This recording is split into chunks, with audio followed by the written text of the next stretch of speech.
घर का कोना कोना साफ़ रहे, उसके लिए एक क्लीनिंग प्लान होना बहुत इम्पॉर्टेंट है। अगर हमने ये प्लान बना लिया तो इसे यूज़ करके, इसे फॉलो करके हम लोग अपने घर को कन्वीनियंटली साफ़ रख सकते हैं। अदरवाइज़ होम मेकर्स बहुत ज़्यादा स्ट्रगल करते रहते हैं कि कौन सी सफाई पहले करें, कौन सी सफाई डेली करें या कौन सी सफाई हम वीकली या मंथली करें।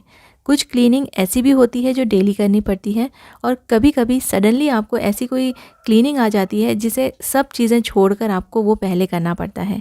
तो कौन सी चीज़ इम्पॉर्टेंट है क्लीन करना, ये आपको डिसाइड करना पड़ेगा, या फिर आप क्या चीज़ डेली साफ़ कर सकते हैं, क्या वीकली साफ़ कर सकते हैं। ऐसा क्लीनिंग प्लान बनाइए जिससे कि आपको डिफ़िकल्ट ना हो और आपका जो घर है वो ईज़िली मेंटेन रहे और क्लीन रहे। आज मैंने भी कुछ क्लीनिंग निकाली है अपने घर में, तो सेम मैं आपके साथ शेयर करूँगी। होपफुली आपको ये एंटरटेनिंग लगेगा और कुछ जो टिप्स मैं आपके साथ शेयर कर रही हूँ वो आपके भी काम आएगी। हेलो गाइज़, नमस्ते एंड वेलकम बैक।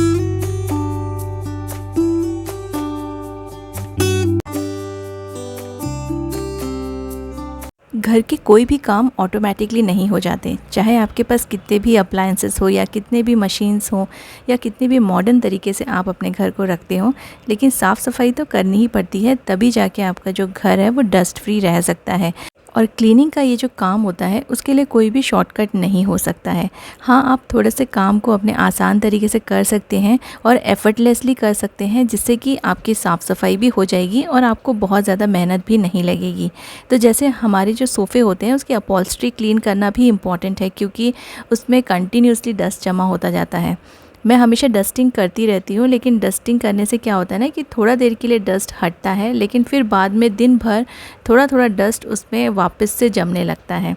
तो इसको भी आप बीच बीच में अगर क्लीन करते रहेंगे तो ये जो सोफ़े हैं ना, ये हमेशा साफ़ रह सकते हैं।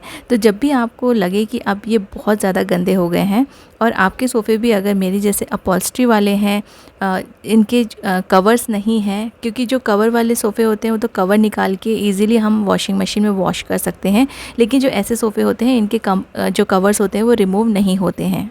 इसके लिए आपको बस थोड़ी सी अपनी जो क्लीनिंग प्रोसेस है उसकी प्लानिंग करनी पड़ेगी। तो आप इसके लिए अलग से थोड़ा सा टाइम निकाल सकते हैं। जिस दिन भी आप फ्री रहें उस दिन आप ये वाला काम कर सकते हैं, क्योंकि ये शॉर्टकट तरीके से नहीं हो पाएगा और इसमें थोड़ा सा टाइम ज़रूर लगता है। इसलिए जिस दिन आप फुर्सत में हो उस दिन आप ये वाले काम को प्लान कर सकते हैं। और कभी कभी ऐसा होता है ना कि हमारे पास बहुत ज़्यादा कुकिंग नहीं होती है, तो उस दिन हमारे पास थोड़ा बहुत टाइम एक्स्ट्रा निकल जाता है, तो आप थोड़ा टाइम निकाल के ऐसी वाली जो क्लीनिंग है वो कर सकते हैं। थोड़ा एफर्टलेसली हो जाए इसके लिए मैंने पानी में थोड़ा सा फैब्रिक कंडीशनर मिलाया है, जिससे कि रूम में खुशबू भी आएगी और क्लीनिंग भी बहुत अच्छे तरीके से हो जाएगी, जर्म्स वगैरह भी निकल जाएंगे। और मैंने एक ये मेरे पास क्लीनिंग टूल है, उस पर मैंने एक पुराना सा कपड़ा बांध दिया है और उसको मैं वापस से निचोड़ निचोड़ के जो अपॉल्स्ट्री है उसको अच्छे से क्लीन करती जा रही हूँ। इससे आसानी से हो रहा है, बहुत ज़्यादा टाइम नहीं लग रहा है, एफ़र्ट भी नहीं लग रहे हैं। अदरवाइज़ आप एक कपड़ा अगर हाथ में लेंगे तो उससे आप क्लीनिंग करेंगे तो काफ़ी टाइम लग जाएगा और फिर आपको भी ना टायर्डनेस हो जाएगा। इससे आप करके एक बार ज़रूर देखिएगा, क्योंकि जल्दी जल्दी भी हो जाता है और क्लीनिंग बहुत अच्छे तरीके से हो जाती है। फर्नीचर अगर बहुत ज़्यादा गंदे हैं तो आप इसमें हल्का सा लिक्विड डिटर्जेंट भी मिला सकते हैं। बहुत ज़्यादा मत मिलाइए, अदरवाइज़ इसको क्लीन करने में, मतलब सोप को क्लीन करने में आपको फिर और भी ज़्यादा टाइम लग जाएगा। थोड़े हल्के डिटर्जेंट या फिर लिक्विड सोप आप यूज़ कीजिए, क्योंकि जो सोफ़े के कवर होते हैं हो सकता है कि वो हार्श लिक्विड या हार्श डिटर्जेंट से जल्दी ख़राब हो जाएं। कोई कोई डिटर्जेंट जो पाउडर हम लोग यूज़ करते हैं उससे जो वाइट स्टेन्स है वो भी रह जाते हैं। इससे सजेस्ट कर रही हूँ कि आप लिक्विड डिटर्जेंट यूज़ कीजिए, उससे ना कहीं भी वाइट स्टेन्स नहीं रहेंगे और वो बहुत ज़्यादा हार्श नहीं रहते हैं। और फिर मैंने यहाँ पे फ़ैन ऑन करके छोड़ दिया है, तो ऊपर ऊपर से जितना भी सोफ़ा थोड़ा सा गीला है वो सूख जाएगा जल्दी, क्योंकि अभी गर्मी का भी समय है तो जल्दी जल्दी से चीज़ें सूख जाती है। इसके साथ जो कुशन्स आए थे उसकी अपॉल्स्ट्री भी रिमूव नहीं होती है, तो मुझे उसे भी ऐसे ही क्लीन करना पड़ता है, क्योंकि इसको मैं निकाल के वॉशिंग मशीन में क्लीन नहीं कर सकती हूँ। तो ये सारी चीज़ें मैंने क्लीन कर ली है और ये अब अच्छे से क्लीन हो गया है और फ़ैन में ये जल्दी से ड्राई भी हो जाएगा। तो ये सिंपल तरीके से आप ऐसे अपने सोफ़ों को या अपॉल्स्ट्री को क्लीन कर सकते हैं। ये वाली क्लीनिंग में थोड़ा सा टाइम ज़रूर एक्स्ट्रा लगता है, लेकिन इसका जो रिज़ल्ट है ना वो देख के आपको काफ़ी सेटिस्फैक्शन मिलेगा और आपको बहुत अच्छा लगेगा।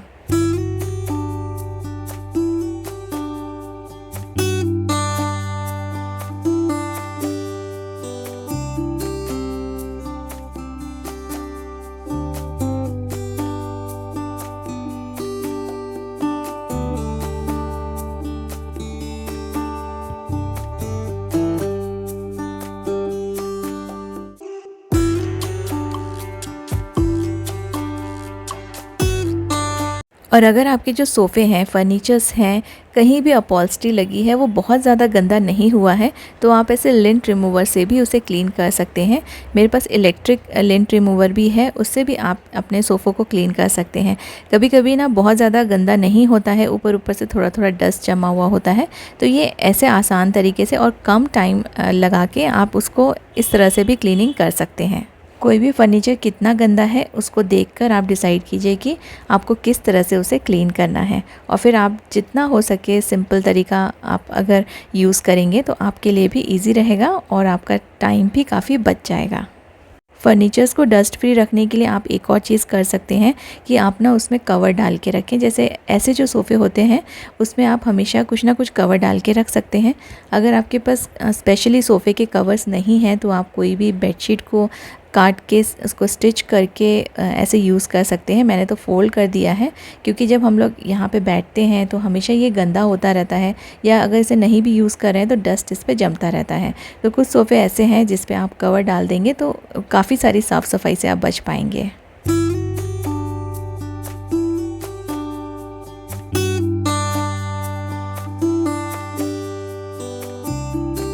अपने बेड को भी इग्नोर मत कीजिए, क्योंकि हम लोग यहाँ पे रेस्ट करते हैं और जितना भी डस्ट है ना उसे हम इनहेल करते हैं, तो सिंपल डस्टिंग से हमारा जो बेड है वो क्लीन नहीं होता है। इसलिए जब आप इसे यूज़ नहीं कर रहे हो, जब आप सो नहीं रहे हो, मॉर्निंग में जब आप अपने बेड को क्लीन करते हैं तो उसके लिए आप एक एक्स्ट्रा बेड कवर रख सकते हैं। बेड कवर पर स्पेंड नहीं करना चाहते हैं तो सिंपल सी एक थोड़ी सी बड़ी सी बेडशीट आप अपने बेड के ऊपर डाल दीजिए, वो एक बेड कवर की तरह ही काम करेगा और दिन भर आपका जो बेड है वो कवर्ड रहेगा और अंदर की तरफ ना बिल्कुल भी डस्ट नहीं जमेगा। और जब आप यहाँ पे सोने आते हैं तब इसको बेडशीट को आप रिमूव कर दीजिए, दूसरे दिन आप वापस से इस जो बेडशीट है उसको यूज़ कर सकते हैं। इससे डस्ट फ्री रहेगा, आपका बेड क्लीन रहेगा, जो कि हेल्थ के लिए भी काफ़ी अच्छा रहता है।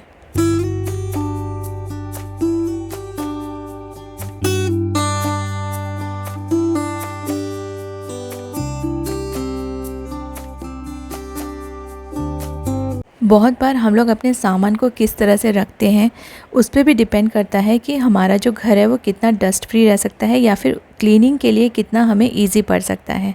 कोई भी सामान आप स्टोर करके रखते हैं, ट्राई कीजिए कि उसे कवर करके रखिए। जैसे वार्डरोब के अंदर रखिए अपने सारे कपड़े, छोटी मोटी चीज़ें हैं उनको अच्छे से फ़ोल्ड करके किसी बास्केट में रखिए या किसी बॉक्स में रखिए। सभी छोटी छोटी चीज़ें अगर अच्छे से रखी हुई होंगी तो फिर आपको उनको उठा के क्लीन करने में काफ़ी इजी हो जाता है। जैसे कि बहुत सारे वायर्स हम लोग यूज़ करते हैं, केबल्स यूज़ करते हैं, तो ये सारी चीज़ें अगर ऐसे ही बिखरी पड़ी रहेंगी तो इनको उठा के एक एक चीज़ को साफ़ करना काफ़ी डिफ़िकल्ट हो जाता है। ये सारी चीज़ों को आप अच्छे से पहले उनको ऑर्गेनाइज़ कीजिए। ऑर्गेनाइज़ चीज़ों को मेंटेन करना, क्लीन करना बहुत आसान होता है।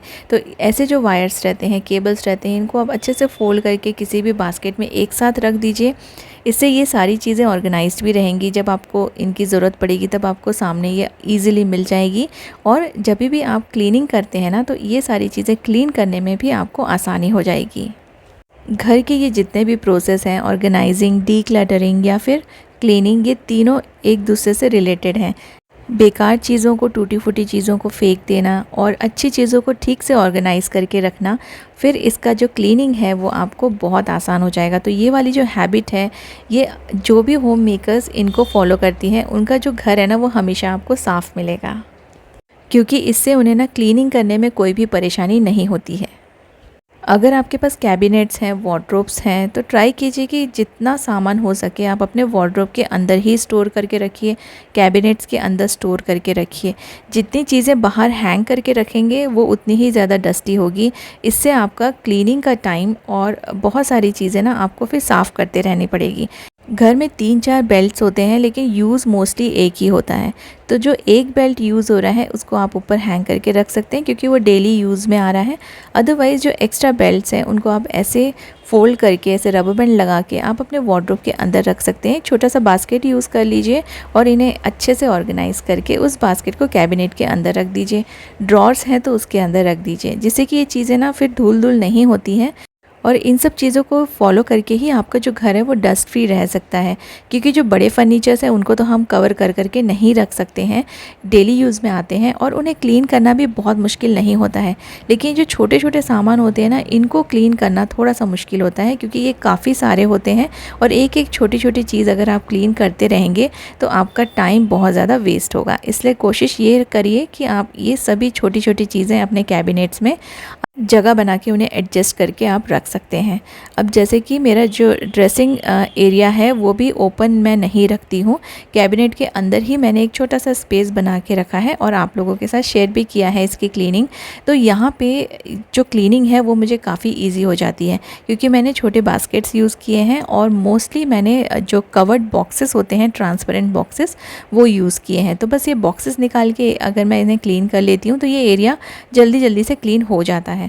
अगर छोटी छोटी चीज़ें आप ऐसे ही ट्रे में रखेंगे, ओपन वाले ऑर्गेनाइजर्स यूज़ करेंगे, तो एक एक लिपस्टिक, एक एक आपको जो भी आप यूज़ करते हैं मेकअप का सामान, वो सारी चीज़ें आपको क्लीन करनी पड़ेगी। तो ये मैंने बॉक्सेस यहाँ पे रखे हुए थे। अब इन बॉक्सेस को मैं बस निकाल रही हूँ, शेल्फ़ को क्लीन कर दूँगी और इन बॉक्सेस को ऊपर ऊपर से वाइप कर दूँगी, जिससे कि क्लीनिंग में भी ज़्यादा टाइम नहीं लगेगा और चीज़ें भी ख़राब नहीं होती हैं। अगर आपका जो कैबिनेट है वो वुडन है, मोस्टली वुडन ही होते हैं कैबिनेट्स, तो उस पर आप ऐसे मैट्स लगा के रख सकते हैं। मैंने यहाँ पे पेपर लगा के रखा हुआ है, उससे भी ना ये साफ़ जल्दी हो जाता है। और अगर मैट्स रिमूव होते हैं तो मैट्स को डायरेक्टली आप निकाल के वॉश कर सकते हैं। इन सभी छोटी छोटी बातों पे भी डिपेंड करता है कि आपको कितना समय देना पड़ेगा अपने क्लीनिंग में। तो जब भी आप देखते हैं कि जो इंटीरियर डिज़ाइनर्स होते हैं वो हमेशा जितना भी सामान होता है ना उसे अंदर के साइड रखते हैं, ताकि जो घर है वो भी क्लटर फ्री दिखता है और चीज़ें गंदी भी नहीं होती हैं। ऐसे में घर को मेंटेन करना बहुत आसान हो जाता है और फिर जो क्लीनिंग है ना वो बिल्कुल भी बर्डन नहीं लगती है। एक छोटा छोटा एरिया आप डेली डिसाइड कर सकते हैं कि कौन सी क्लीनिंग आपको करनी है, कौन सी जगह ज़्यादा गंदी हो गई है, कौन सा आपको जो ऐसा एरिया है जिसको आप पहले साफ़ करना चाहते हैं। तो जब आप देख लेंगे कि आपका सामान बहुत ही अच्छे से रखा हुआ है तो आपको क्लीनिंग में बिल्कुल भी परेशानी नहीं होगी। ये छोटी छोटी चीज़ें देखिए मैंने छोटे ट्रांसपेरेंट बॉक्सेस में रखी हुई है। तो ये बॉक्सेस बहुत काम में आते हैं। कभी कभी कई बार हम लोग कुछ फूड ऑर्डर करते हैं बाहर से, उसमें भी ऐसे राउंड वाले जो बॉक्सेस मैंने यूज़ किए ऊपर वो आ जाते हैं, तो उनको आप क्लीन करके यूज़ कर सकते हैं। अदरवाइज़ आप इसे परचेज़ कर लीजिए, बहुत ज़्यादा कॉस्टली नहीं मिलते हैं। तो आपका सामान जितना है उसके हिसाब से आप इन बॉक्सेस को सेलेक्ट कर सकते हैं। काफ़ी अच्छा होता है इनमें सामान रखना, ऑर्गेनाइज भी रहेगा, क्लीनिंग में भी आसानी होगी।